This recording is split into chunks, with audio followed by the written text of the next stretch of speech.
चलिए, तो हम अपने सेशन को आगे बढ़ाते हैं।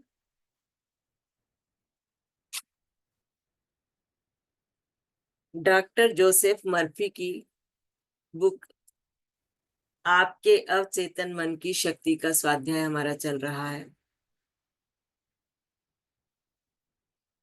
तो आपने पहले देखा है कि किस तरह के लोगों का जो है वो सुझाव रहते हैं, और उनको अगर हम अपने मन पे ले लेते हैं और वो अवचेतन मन में चला जाता है, तो किस तरह विध्वंसकारी भी हो सकता है। और अगर अच्छे विचार जाते हैं तो हमारे उसको रिजल्ट भी बहुत अच्छे मिलते हैं, हमें आगे बढ़ने का भी मौका मिलता है, और हमारे नकारात्मक विचार भी दूर होते हैं अगर किसी ने सकारात्मक सुझाव हमको दिए और उनको हमने मन पे ले लिया। तो दोनों का ही असर पड़ता है, चाहे नकारात्मक हो चाहे सकारात्मक हो।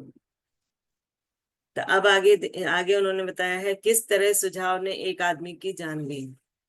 तो इसी तरह की किसी ने किसी को सुझाव दिया, तो किस तरह से एक व्यक्ति की जान चली गई, यह उन्होंने बताया है।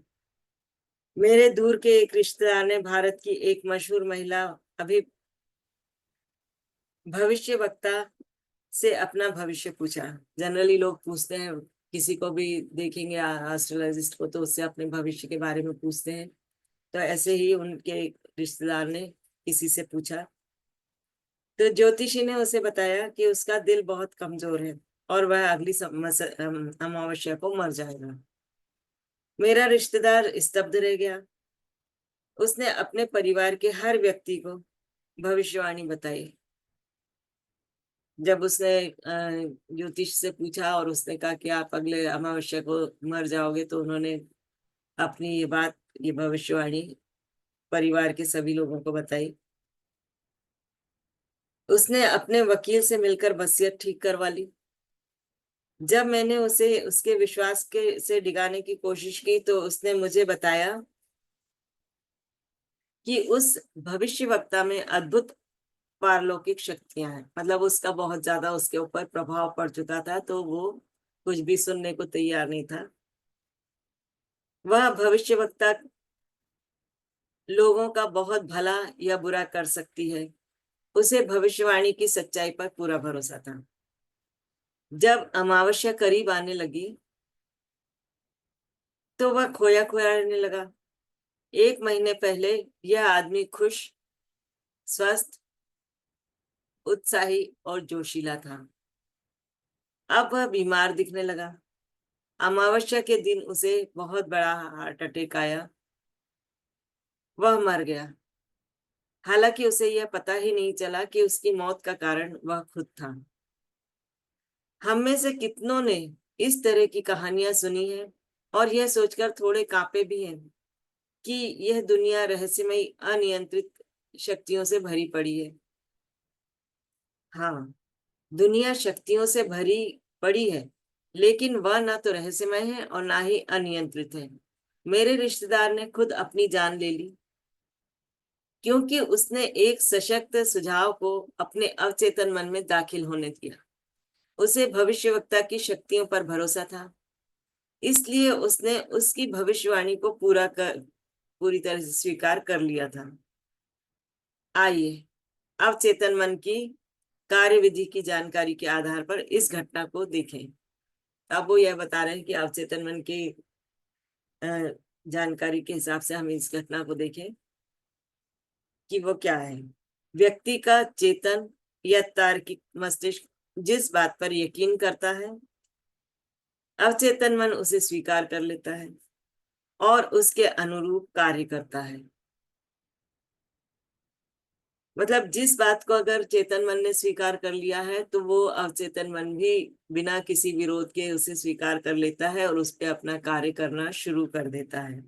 मेरा रिश्तेदार जब उस भविष्यवक्ता के पास गया, तो वह सुझाव ग्रहण करने की मनोदशा में था। भविष्यवक्ता ने उसे एक नकारात्मक सुझाव दिया, जिसे उसने सच मान लिया। वह दहशत में आ गया। उसे पूरा विश्वास था कि अगली अमावस्या को वो मरने वाला है। इसके उसने इसके बारे में सबको बता दिया और अपनी मौत की तैयारी करने लगा। मौत के बारे में उसके डर और आशंका को उसके अवचेतन मन ने सही मान लिया तथा उसकी मौत को हकीकत में बदल दिया।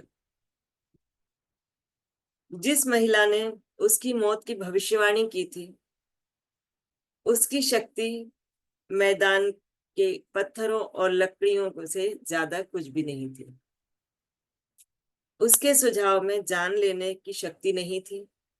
अगर वह आदमी मन के नियमों को जानता तो वह इस नकारात्मक सुझाव को पूरी तरह से अस्वीकार कर देता और भविष्यवक्ता के शब्दों का उसके ऊपर जरा भी असर नहीं होता अगर वो उस पर ध्यान नहीं देता। तो अगर वह जानता कि वह अपने ही विचारों और भावनाओं द्वारा नियंत्रित है तो वह जिंदा रह सकता था। तब भविष्यवक्ता की भविष्यवाणी बख्तर बंद टैंक पर फेंकी गई रबर की गेंद से ज्यादा कुछ भी नहीं होती। वह आसानी से उसके सुझाव को नकार सकता था और हवा में उड़ा सकता था, जिससे कोई नुकसान नहीं होता। इसके बजाय जागरूकता और समझ की कमी के कारण उसने अपनी मौत को खुद ही बुला लिया। दूसरों के सुझावों में अपनी कोई शक्ति नहीं होती। आप अपने विचारों द्वारा उन्हें शक्ति देते हैं। अगर कोई सुझाव दे रहा है, अगर आप नहीं मानते तो उसका कोई इफेक्ट नहीं पड़ता, लेकिन अगर कोई सुझाव दे रहा और उसमें आपने अपनी शक्ति जोड़ दी तो वो आपके ऊपर असर डालती है।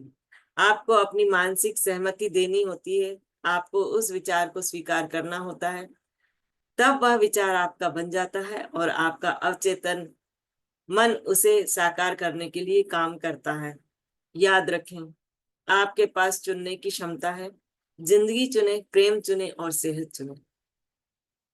आगे है माने गए प्रमुख आधार वाक्यों की शक्ति। प्राचीन यूनान के जमाने में से दार्शनिक और तार्किक शास्त्रियों ने सिलोजिज्म नामक तर्क का अध्ययन किया। सिलोजिज्म में मस्तिष्क व्यावहारिक संदर्भ में तर्क करता है।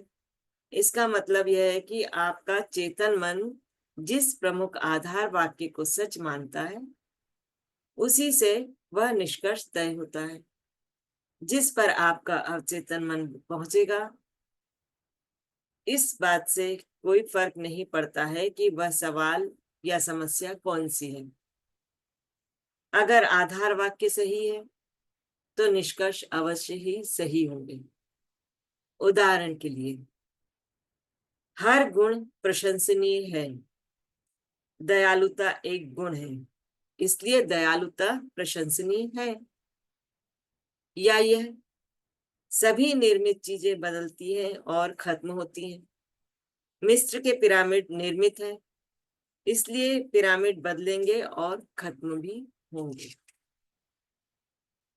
पहले वाक्य को प्रमुख आधार वाक्य माना जाता है और सही आधार वाक्य से सही निष्कर्ष निकलते हैं।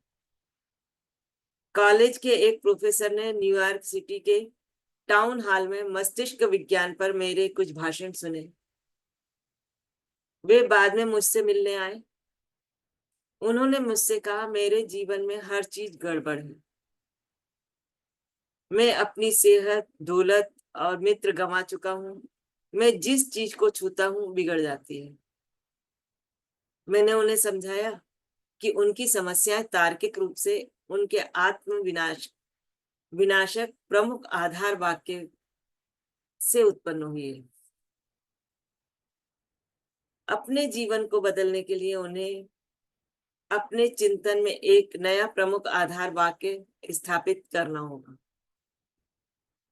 उन्हें इस विश्वास को सही मानना होगा कि उनके अवचेतन मन की असीमित बुद्धिमत्ता उन्हें आध्यात्मिक, मानसिक और भौतिक मार्गदर्शन दे रही है, निर्देशित कर रही है और समृद्ध बना रही है।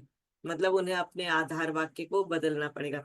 जैसे वो हमेशा पहले कहते थे मेरी जीवन की हर चीज गड़बड़ है, तो उसके स्थान पे उन्हें ये आधार वाक्य रखना पड़ेगा कि मेरे अचेतन मन की शक्ति असीमित बुद्धिमत्ता और उन्हें आध्यात्मिक, मानसिक और भौतिक मार्गदर्शन दे रही है।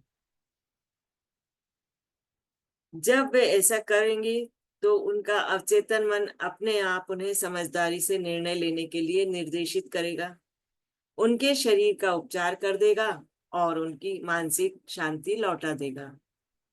प्रोफेसर ने अपने जीवन की मनचाही तस्वीर बनाई। उनका प्रमुख आधार वाक्य ये था, असीमित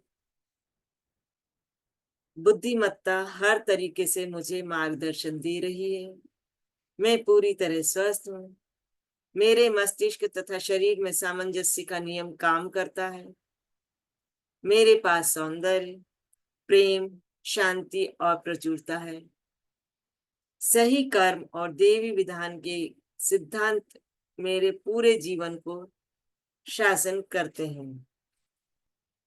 मैं जानता हूं कि मेरा प्रमुख आधार वाक्य जीवन के शाश्वत नियमों पर आधारित है और मैं जानता हूं, महसूस करता तथा विश्वास करता हूं कि मेरा अवचेतन मन मेरे चेतन मन की विचार प्रकृति के अनुरूप प्रतिक्रिया करेगा। तो उन्होंने अपना आधार वाक्य ही चेंज कर दिया। बाद में उन्होंने मुझे अपनी प्रगति की जानकारी देते हुए लिखा, मैंने अपने प्रमुख आधार वाक्य को धीरे धीरे, शांति से और प्रेम से दिन में कई बार दोहराया। मैं जानता था कि वे मेरे अवचेतन मन की गहराई में उतर रहे हैं।